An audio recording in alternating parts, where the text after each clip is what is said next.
গরমে রোদ্দুরের হাত থেকে বাঁচতে অনেকেই কিন্তু টুপি ব্যবহার করে। সেই সময় অবশ্য খানিকটা ছাওয়া পাওয়াই যায়, কিন্তু এটা পরবর্তী ক্ষেত্রে কতটা ক্ষতি করে জানো? কারণ টুপি পরার কারণে স্কাল্পের মধ্যে বাতাস চলাচল করে না, আর তার ফলে অনেক বেশি ঘাম হয়, আর ওই ঘাম থেকে শুরু হয়ে যায় ব্যাকটেরিয়া।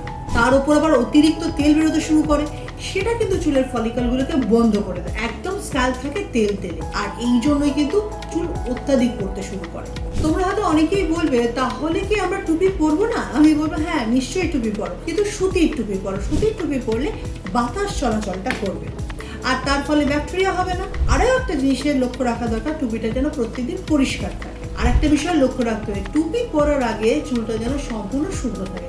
অনেকেই ভিজে মাথাতে টুপি পরে, তাতে কিন্তু ব্যাকটেরিয়া আরো তাড়াতাড়ি গ্রো করে। তাই বলবো শুকনো মাথায় টুপি পরো, আর হ্যাঁ, সঠিক নিয়ম মেনে কিন্তু টুপি পরো।